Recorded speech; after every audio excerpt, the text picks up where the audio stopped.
Welcome to Speak Unstoppable. I'm Maria. And I'm John. Here, we help you speak English with confidence in real life. So relax, listen, and just enjoy the conversation. Because here, you don't have to be perfect. You just have to keep speaking. Let's begin. You are surrounded by people.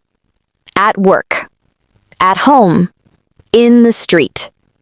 Online. And you feel alone. Not because there is nobody around, but because none of the connections feel real enough, deep enough, like anyone is actually seeing you rather than just the surface version you present. And you do not say this out loud, because saying it feels like admitting something shameful, like confessing to a failure of belonging, like revealing that something is wrong with you, because how can you be lonely when you are surrounded by people? But loneliness is not about the number of people around you. Research consistently shows this. Loneliness is about the quality of connection, the felt sense of being genuinely known and genuinely seen.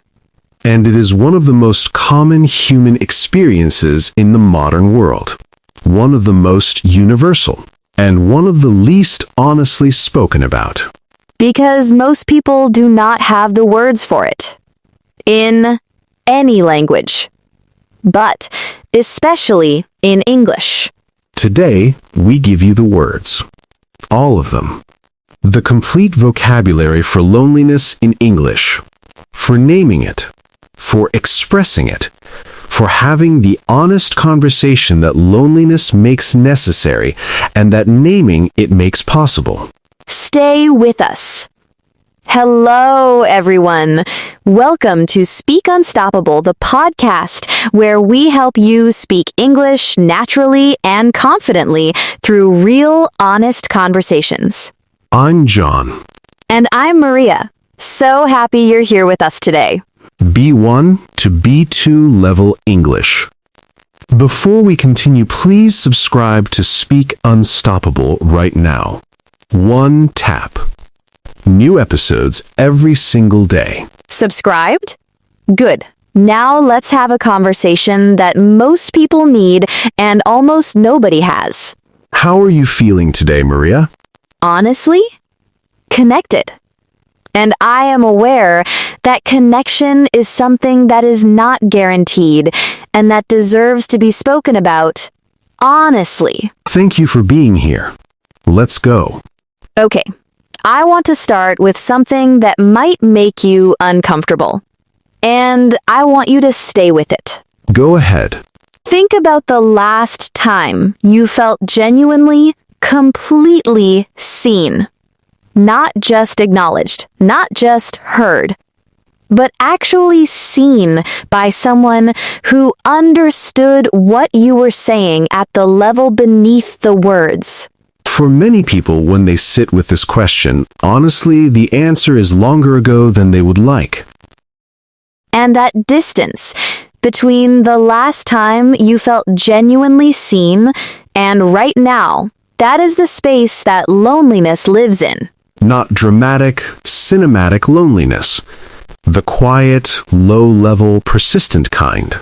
The kind you carry to social events and work meetings and family dinners and that does not leave just because other people are present. And most people carry this without naming it. Because naming it feels like too much. Like too vulnerable.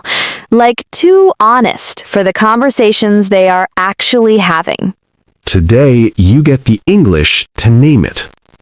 And to have the conversation that naming it makes possible.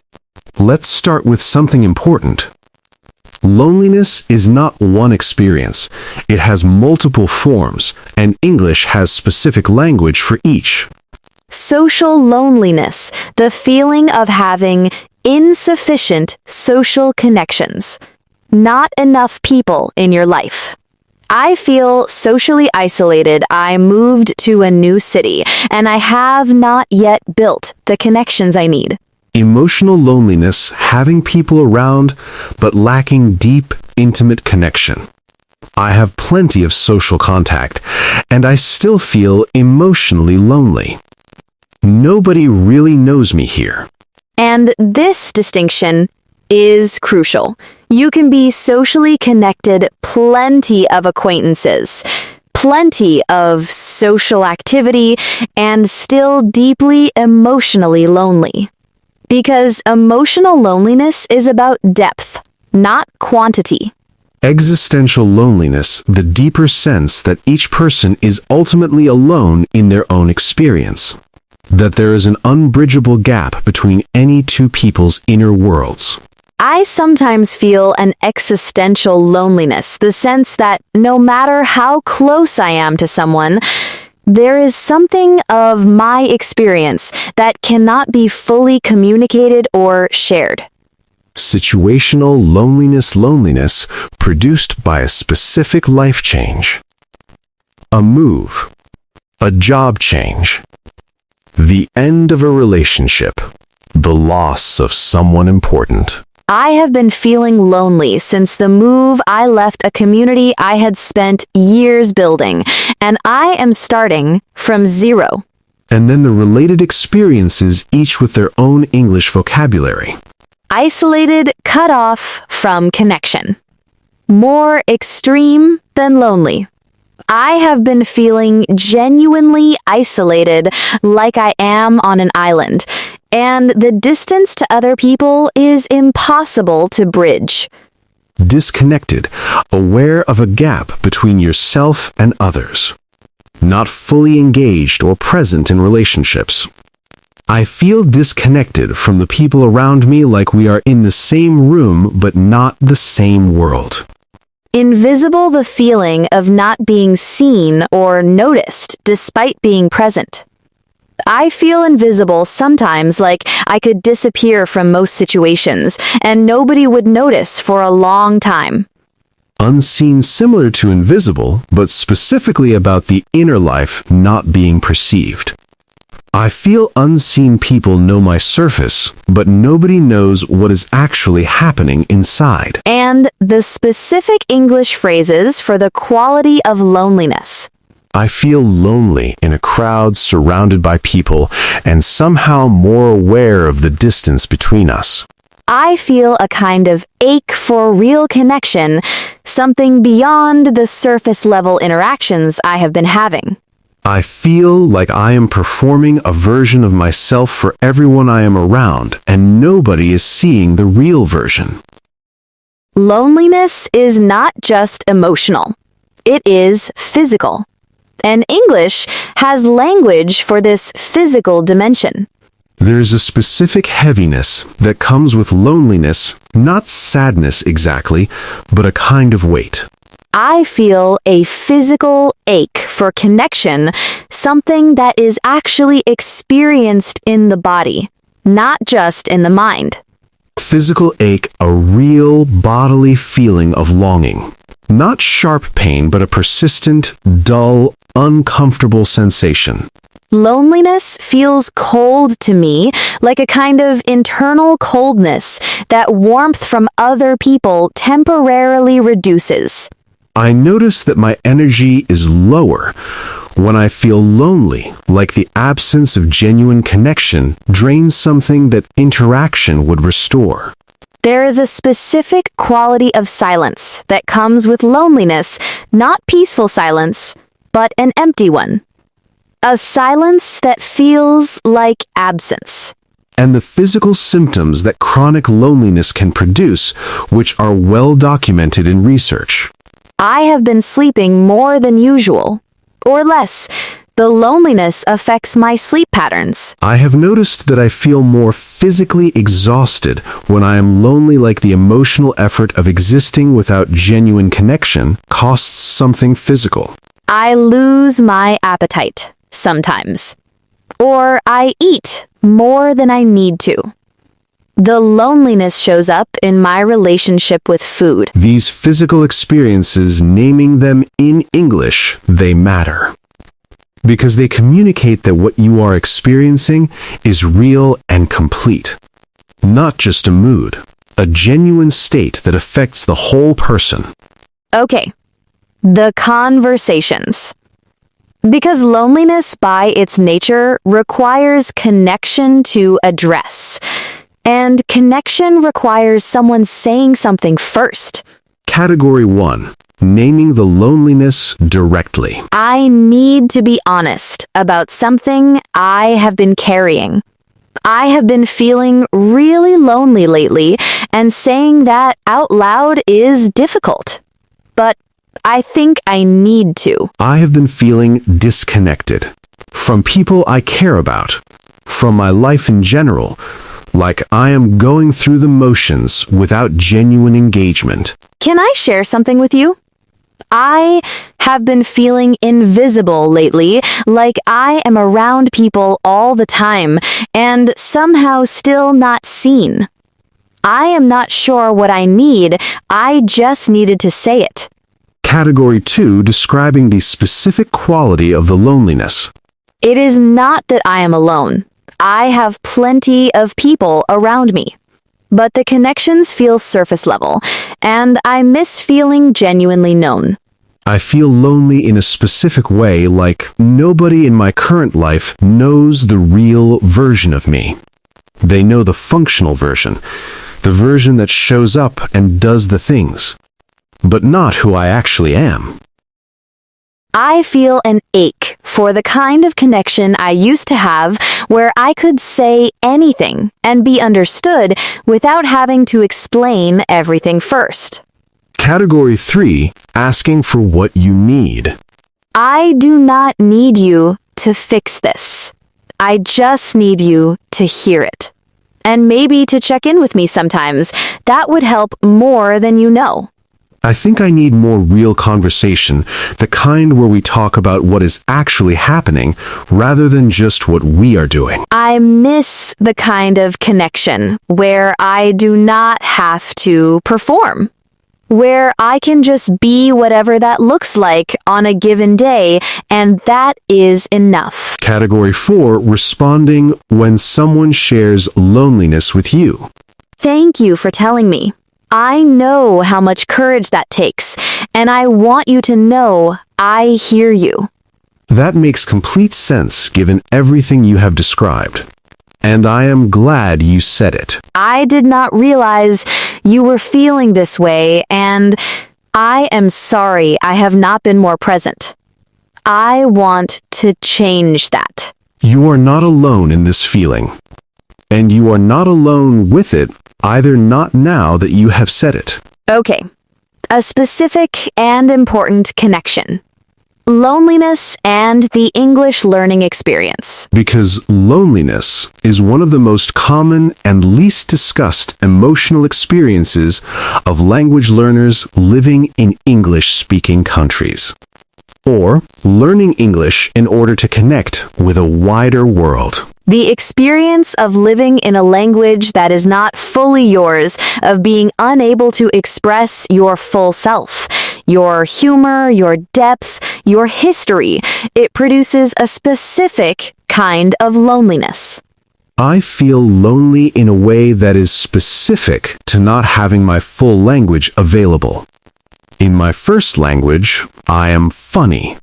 I am nuanced. I am myself.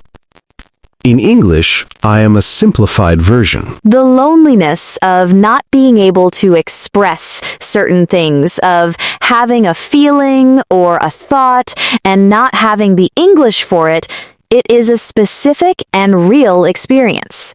I feel disconnected from people here, not because I do not like them, but because I cannot yet access the depth of connection that requires a shared language fully available to both people. And the important truth about this specific loneliness. It is temporary, and it reduces with every phrase you add to your vocabulary, with every conversation you have, with every episode of this podcast where you encounter English used to express real things. The English that closes this specific loneliness, it is exactly what we are building here. The vocabulary for real feelings, real experiences, real depth. Today you have phrases for loneliness itself that many native English speakers do not have. And that vocabulary, the ability to name your experience precisely, it is one of the most direct bridges between your inner world and the people around you. And finally, the language of reaching out, of building connection, of moving from the inside of loneliness toward the people who could reduce it. Because naming loneliness is the beginning. The next step for most people is doing something about it. And that requires language too. Phrases for reaching out. I have been thinking about you, and I realized I miss our conversations. Can we talk soon? I want to be more present in our relationship. I have been distracted, and I think you deserve more from me. I am trying to build more genuine connection in my life right now. Would you be willing to? I know we have not spoken properly in a long time. I would like to change that if you are open to it. Phrases for creating deeper conversations. Can I ask you something more personal? I want to understand what is actually happening in your life, not just the surface. I want to tell you something real, not small talk. Something that is actually true for me right now. I am going to be honest with you about something, because I think our relationship can hold this kind of honesty. Phrases for expressing genuine interest in someone else. I want to understand your experience more fully. What has this been like for you, really? I am not asking to be polite. I genuinely want to know. Tell me something true about how you are doing. I can handle the real answer. That last one, tell me something true about how you are doing it, is one of the most powerful invitations to genuine connection available in the English language. And finally, the specific loneliness that English creates for many learners. The fear that you will never be fully yourself in English, that there is always a gap between who you are and what you can express. That fluency will always feel like it belongs to someone else. This fear produces a specific loneliness. Not the loneliness of having no one around, the loneliness of not being fully able to reach the people who are there. And we want to address it directly, because it is real, and because it has an answer. The gap between who you are and what you can express in English, it closes. Not all at once, not in a straight line, but consistently, through practice, through vocabulary, through exactly the kind of episodes you are choosing to engage with right now. Every phrase you learn for feelings that is a bridge. Every conversation you attempt despite the fear that is a crossing. Every moment of genuine expression in English that is a reduction of the lonely gap between your inner world and the language you are living in. The loneliness of not having language enough it is temporary. And you are already doing the thing that ends it. Every episode, every phrase, every attempt, closing the gap. Can I say something about what speaking honestly about loneliness actually produces? Please. When you name loneliness, when you say it out loud, specifically to someone who is genuinely listening, something shifts. Not because the external situation changes, not because you suddenly have more connections, but because the act of genuine expression, the experience of being heard saying something true, it is itself a form of connection.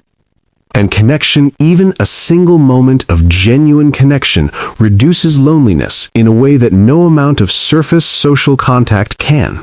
The research on this is clear. Quality of connection matters far more than quantity. One genuine, honest, heard conversation, it does more for loneliness than 20 hours of pleasant but surface-level interaction. And the English you are building right now, the vocabulary for honest emotional expression, it is the English that makes those genuine conversations possible. Not just understanding English, using English for the conversations that actually matter. The ones that create connection, that reduce isolation, that make you genuinely present in the language, not just functional in it. Remember, this loneliness decreases not through more interaction, but through more genuine expression. And genuine expression in English requires exactly the vocabulary you are building today. Loneliness decreases through genuine expression. And today, you have more of the language for that. Word tour time. Word 1, isolated, separated from others, cut off from connection in a way that feels impossible to bridge, more extreme than simply lonely. Example 1, she felt genuinely isolated after the move, not just without friends, but without the sense that connection was even accessible from where she was. Example 2, some English learners feel linguistically isolated, surrounded by the language, but unable to use it at the depth that would feel like genuine connection. Word 2, disconnected. Aware of a gap between yourself and others. Not fully engaged or present in relationships despite physical proximity. Example 1, he felt disconnected even in familiar company, like they were in the same room, but not the same experience. Example 2, disconnected English practice. Going through the motions without genuine engagement with the content produces neither fluency nor the connection to the language that makes fluency feel worth building. Word 3, invisible.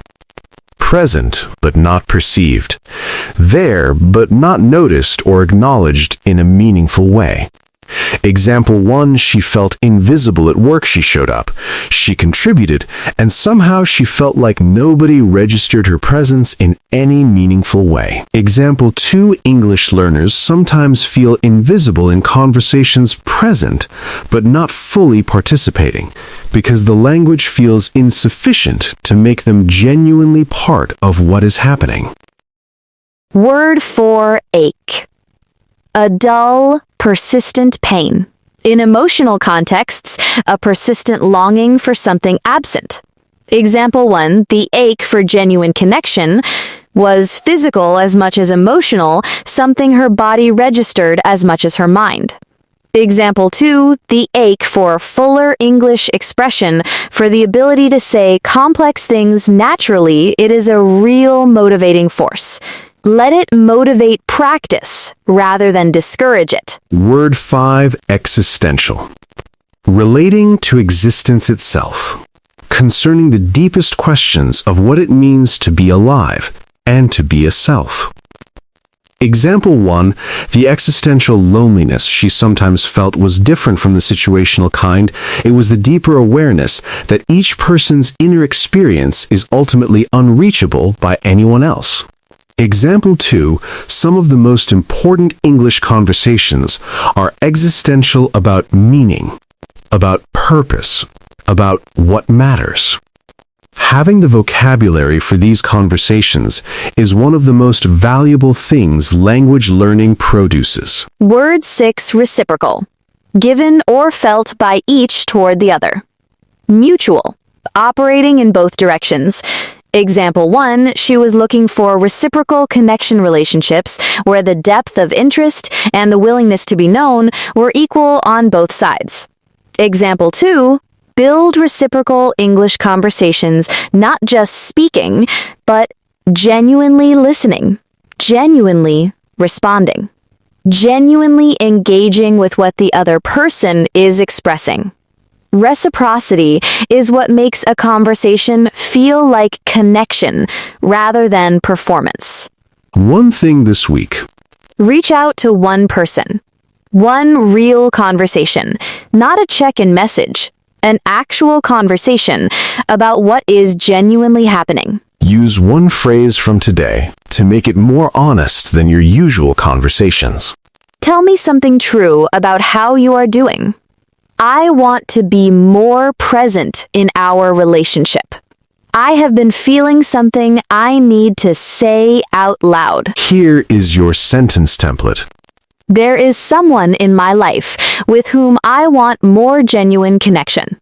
Their name is name them in your mind.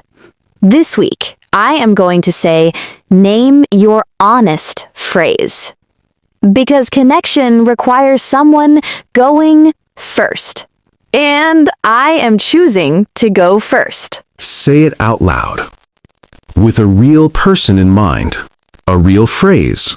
A real commitment. There is someone I want genuine connection with. This week, I am going to say, name your phrase. I am going first. And then, go first. This week. Comment challenge. Which form of loneliness resonated most with you today? Social, emotional, existential, situational, or the specific loneliness of the English learner? Write using this sentence. The loneliness I recognized most in today's episode is write your type in the comments. And one thing I am doing this week to move toward connection is write your action in the comments. Write it. In English. In the comments. Because naming it here, honestly, is already a kind of connection. We read every comment. Please give this a like. New episode every single day on Speak Unstoppable. Thank you for being here.